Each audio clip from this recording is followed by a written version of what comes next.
Hi everybody, old guy here. I think F. Paul Wilson has written the scariest novel of all time. It's called Night World. But in order to get there, you have to do some prep.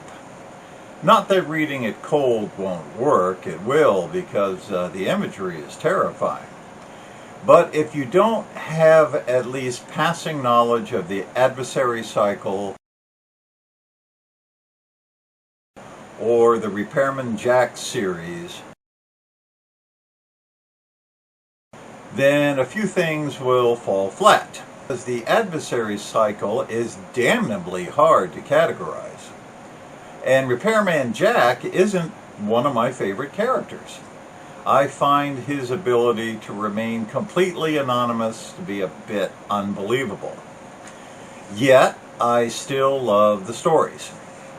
Which means I'm ambivalent, because whenever I pick up a previously unread Adversary cycle or Repairman Jack story, and believe me, there are lots of unread in both categories, it drives me a little crazy. This novel, which is number whatever of the Repairman Jack series, is also part of the Adversary cycle. That's not always the case. Some Repairman Jacks aren't Adversary cycle and vice versa. And how is one to figure this out? Well, you can't. But fortunately, F. Paul has either A, realized how confusing this is, or B, has been hammered long enough by as many fans for clarity that he has included in this book, or at least in my edition of it, which is, this one, an appendix listing the entire secret history of the world with year zero as the breakpoint. What? The secret history of the world is exactly what the Adversary cycle and Repairman Jack novels are conveying. But if you read them in order of publication, you will miss the secret history. So best to follow the catalog at the end, which begins the entire secret history with 2 short stories and the novel Black Wind, before you even get to the Keep, which I always thought was the beginning of the Adversary cycle, which it is, but which is not the secret history of the world. What? Never mind. Just never mind.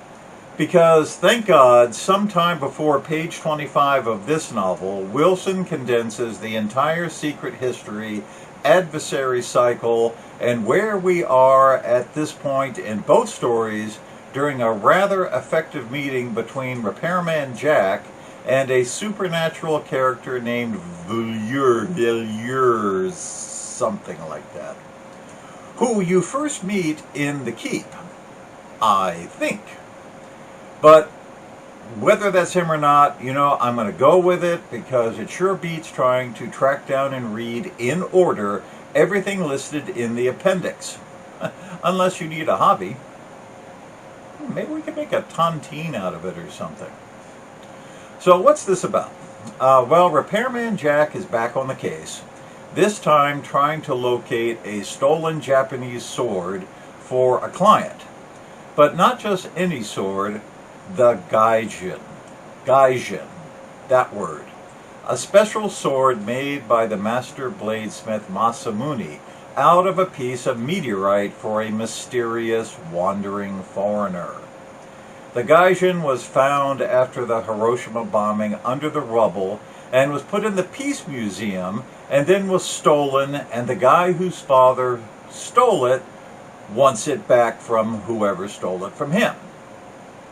But so does the Yakuza and a weird mask-wearing, self-mutilating Japanese cult, and the leader of another cult called the Kickers, and the Otherness, and the Adversary, and what the devil is going on?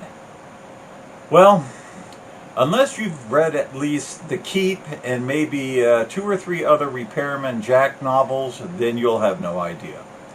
And believe me, I'm somewhat read up on the whole series, and halfway through, my brain was melting because stuff was coming out of every field you can think of, from supercharged DNA babies and the Black Wind and weird poisons to battles between gun-toting gang members and ninjas.